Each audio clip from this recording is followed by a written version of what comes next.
আলোচনা, মেহমানদারির ফজিলত। তিরমিজির বর্ণনা 1855 নম্বর হাদিস। এই হাদিসের মধ্যে আসছে ক্বালা রাসূলুল্লাহ সাল্লাল্লাহু আলাইহি ওয়াসাল্লাম আইয়ুহান নাস উবুদুর রহমান ওয়া আতঈমুত তাআম ওয়া আফশুস সালাম। রহমানের ইবাদত করো, খাবার খাওয়াও, সালাম দাও। দেখেন, রহমানের ইবাদত করো, খাবার খাওয়াও, সালাম দাও। তাদখুলুল জান্নাতা বিসালাম, মরার পর নিরাপদে জান্নাতে প্রবেশ করো। উবুদুর রহমান, রহমানের ইবাদত করো। ওয়া আতঈমুত তাআম, খাবার খাওয়াও। ওয়া আফশুস সালাম, সালামের প্রচার ঘটাও। মরো তাদখুলুল জান্নাতা বিসালাম, নিরাপদে জান্নাতে প্রবেশ করো। মনে থাকবেন ইনশাআল্লাহ। তিরমিজির বর্ণনা 2527 নম্বর হাদিস। 2527 কত হয়? 2527, 2527, 2527, 2527।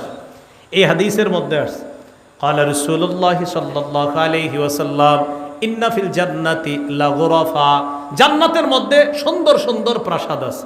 ইউরা বুতুনুহা মিন যুহুরিহা, ওই প্রাসাদের ভিতরগুলা বাহির থেকে দেখা যায়। ওয়া যুহুরুহা মিন বুতুনিহা, বাহিরের সৌন্দর্য ভিতর থেকে দেখা যাবে। আপনারা আমেরিকা, অস্ট্রেলিয়ার কিছু কিছু বাড়ি দেখে বলেন, আহারে কত সুন্দর। এবার একটু ভাবেন তো, দুনিয়ার এই বাড়ি এত সুন্দর লাগে যে বাহির থেকে সব দেখা যাইতেছে, আল্লাহর জান্নাতের ওই বাড়ি কেমন হবে?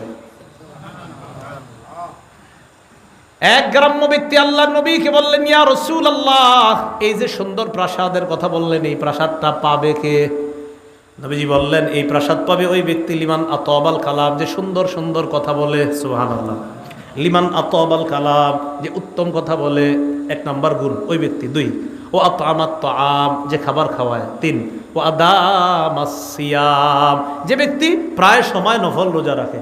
যে ব্যক্তি প্রায় সময় কি রাখে বলেন তো? নফল রোজা রাখে। এটা হলো 3 নাম্বার, যে প্রায় সময় নফল রোজা রাখে, এটা হলো 3 নাম্বার। তো এই কাজগুলা যে করবে। আর 4 নাম্বার, ও সাল্লা বিল্লাইলি ওয়ান নাসু নিয়াম, খিলপাড়ার মানুষগুলা যখন রাতের বেলা ঘুমায়, এই লোকটা তখন চুপে চুপে তাহাজ্জুদের নামাজ পড়ে। এই লোকটার জন্য আল্লাহ ওই রাজপ্রাসাদের ব্যবস্থা করে রাখছে। লিমান আতাবাল কালাম, কথা সুন্দর বলে। ওয়া আতামাত তাআম, খাবার খাওয়ায়। ওয়া আদামাস সিয়াম, প্রায় নফল রোজা রাখে। ওয়া সাল্লা বিল্লাইলি ওয়ান নাসু নিয়াম, মানুষ ঘুমায়, সে তাহাজ্জুদ পড়ে। এই সুন্দর রাজপ্রাসাদ তার জন্য। এই হলো ফজিলত। আরেকটা ফজিলত শোনেন, একটা কিতাব আছে নাম তবরানি। এই কিতাবে একটা অংশ আছে আল মুআজামুল আওসাত।